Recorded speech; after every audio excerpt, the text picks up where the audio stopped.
Hi, this is Adele from In the Hoop Online. I just wanted to put a quick video together to show you how I resize the patterns. And this is the sewing pattern for the large bunny rabbit. And now the original bunny rabbit will come out to sit around 33 centimetres. So if you do want to make that slightly smaller, you can do. Now this is how we go about it. This is the PDF pattern that we've got up on our computer. Now if you go into your printer settings, in order to go and print that, each computer and each printer system will be slightly different, but you should always have an option to print at different percent of the original design. Now on my one, you'll find the settings under more settings, and if we go down here, I've got this pattern set up to print at 70% of the original, so that will bring the design down from around 260 millimeters for the main body down to 182. So we've got quite a big difference in that 30% difference, but I'll just have a quick flick through this and show you the difference in the sizes. Now this is the whole PDF that you will receive when you purchase the sewing pattern. The first 19 pages will actually be the instructions. So as you can see, we've got quite a few instructions with photographs there to show you how to go about making the rabbit. And then we go down to the first of the pattern pieces. I'll actually show you on the body because I've got the measurements here. And this is the body 2 that I've taken the measurements from. The original, like I say, is about 260 millimeters. Now this is showing the body pattern on an A4 piece of paper. Now that is showing it at the 70% of the original. If we take that down and do that as a normal scale, you can see how large that pattern piece goes. It almost fills that A4 page. So again, if we go down to 70%, so I've got the setting here at 70% of the original, you can see how small that goes. So basically that's how you adjust your sizes. If you do want to go larger and you know how to do your printer settings to split that over 2 pages, you can make that larger, print it over 2 pages, but obviously you'll have to then join those together. So when I'm printing out the patterns, I don't want to print out the instructions, or you just want to select certain pattern pieces. On my printer settings, I can just select the pages that I want to print out. So this is page 20, is it? 24. So I just insert 24 in there and press print. With mine, you can have the colour option as well to change that to black and white as well. So as long as you print out all your pattern pieces at the same percentage scale, you'll be able to go on your way. So print them out, and then we'll have a quick discussion on what size joints you need to choose and different things you need to do to your pattern before you start sewing. Right, so what we've done now is printed out the pattern pieces in different sizes. We've reduced the size from the original, which is this one. Now this is the original teddy that sits around 33 centimetres high, so it's quite a nice size teddy. So if you want a smaller one, when you start printing out, you can, on your printer settings, reduce your percentage of the overall design to print. Now I've just done several little samples here so you can see roughly what the difference will be. At 70%, you'll get quite a huge difference in the size of the teddy. We've gone from 260 millimeter down to 182 millimeters. So that's quite a big difference. In the 65%, you've got 170 millimeters. And then the 55% of the original size, which is just over half, you've got 143 millimeters. So quite a big difference there if you're just reducing the pattern size. Now, there are several important things that you need to think about when you've reduced the pattern sizes. The placement for the joints and also your seam allowances. Now, it might not look much when you compare this one to this one,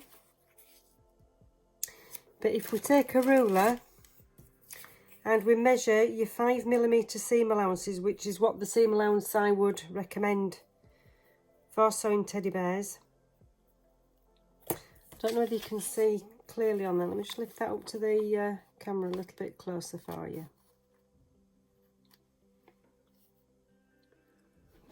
Let's see if you can see that. So if you've got your 5mm seam allowance, you've got to leave room for your joint to go in. Now this particular joint on the head, on the top of the neck, doesn't actually need to be in the centre and have your joint end over here, because this body will be attaching to the back.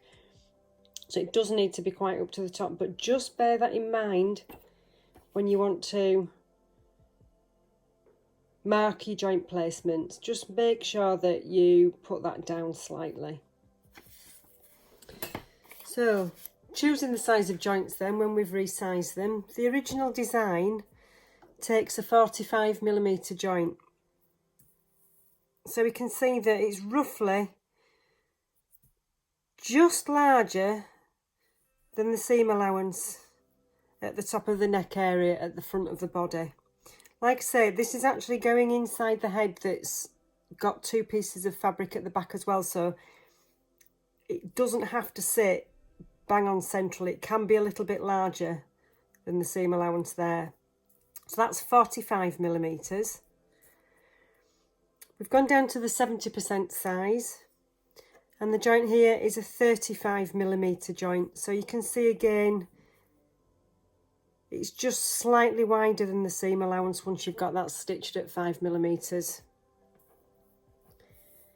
The 65% size, we've got a 30mm joint, and then finally at 55%, we've got a joint that's 25mm. Now there are the millimetre sizes for the neck. So on the original, the neck and the 2 arms would take the 45mm. The 2 leg joints will take a 55mm. So what would we be able to do when we go down to the 70%? So we'll just have a look at that.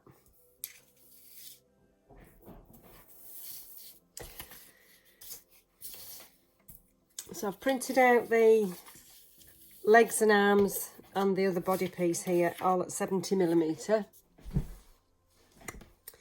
So if we're choosing 35mm for the neck, what can we do for the arm first of all?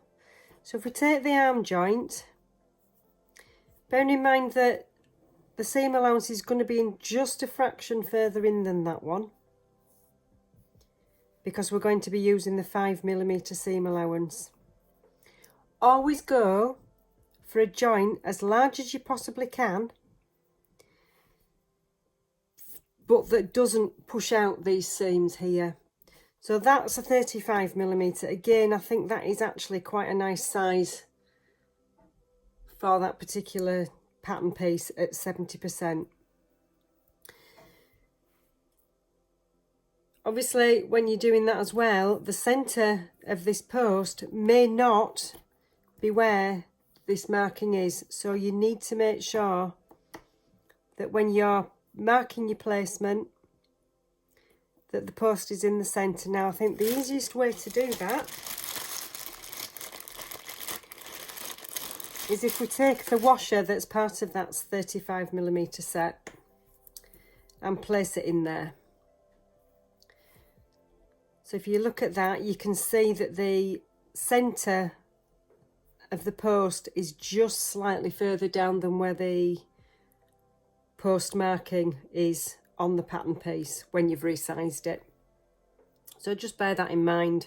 Make sure that you can transpose that. Now I will show you when we've got the leg cut out, the arms and the legs cut out at this size, how easy it is to place it. I wouldn't mark it on the pattern at the moment. I would wait until you've got your arms and legs stitched and then put this on the fabric and mark the fabric at that stage. So this is just to show you really that your markings are going to be slightly different places.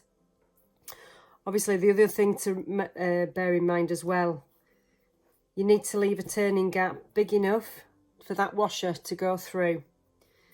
So make sure that when you're sewing your seam around the edges, that you leave a gap wide enough for that washer. So that's the important thing there. So to recap that then, we've got at 70%, we've got the 35mm for the neck. 35mm will also go in the arms. Let's have a look at the leg now. Now I would always say, especially for a leg, if the joints aren't large enough, your limbs will look like they're falling off the teddy and you've got really slack hips. So you definitely want to make a joint as large as you possibly can. Now if you put the 35mm on there, you've got quite a lot of gap here. So I wouldn't perhaps go that small on that one. The next size up that I can get in these slimline plastic joints is the 45. It is a little bit bigger. So look, if we just have a look at that, we can still comfortably get that width in there. Now, like I say, choose one as large as possible. I think if you went any larger than that, it would be too large, because you don't want the top of the leg either filling up with a joint. I think 45. I'll just get the 55mm. And we'll have a look at that one. So that's the next size up. It goes from 45 to 55. That is going to be too large. You've got too much joint for the length of the leg that's left, so I wouldn't use that one. I would go for the 45. So again, 45 for the leg, 35 for the arm, and 35 for the neck. And that is how I would choose my joint sizes. Again, when you're cutting the leg and marking for your opening, make sure you can get that joint through that opening. You need to make that gap wide enough for the diameter of that joint. Okay, so that's resizing and choosing joints. The smaller you go, the smaller the joints you're going to be. Just check on the size of joints you can actually have that are available to you. I'm in the UK.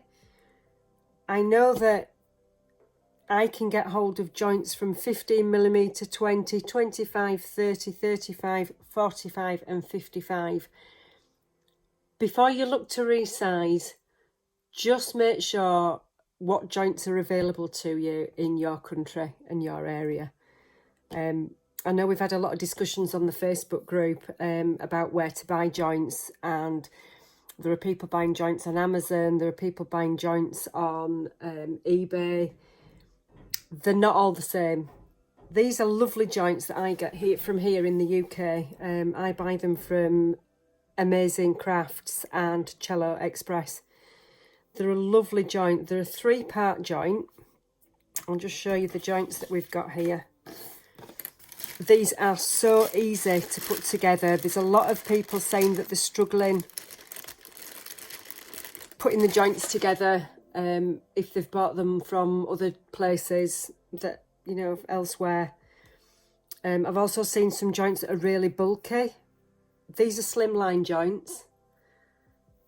We need to have, ideally, as slim as possible. We don't want a lot of bulk over the top of these, because it just makes the teddy feel uncomfortable and look too bulky where you don't want it to be. You don't ever want the shoulders of a teddy to look like Hulk. You need to make them nice and smooth profile. So the slimmer joints, the better. So we've got the slimline post, we've got the washer, and we've got the locking nut joint, which is a nice flat smooth joint, and they are just easy to fit.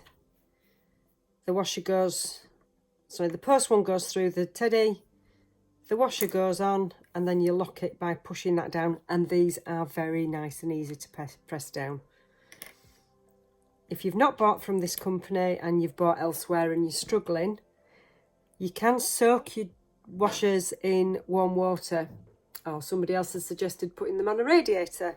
Again, warming those up can make it slightly easier for that locking joint to be put on there. So that's just a little tip for you. Just soak them in warm water for about half an hour, or on a radiator, warm radiator, for half an hour before you fit those. So just to recap then, sizing, print them out at the percent that you want your finished teddy bear. Check your joint sizes that are available to you, and then just measure and make sure that the joints are the right size for the right piece of the pattern. Okay, I'm going to go on then to make the teddy in fur. I'm just going to do a quick video for you in the fur, and I will just show you the joint placements on that teddy. So if you want to follow on to the next video of how to make the teddies in fur, it'll show you about putting these placements in the smaller patterns. Okay, see you soon.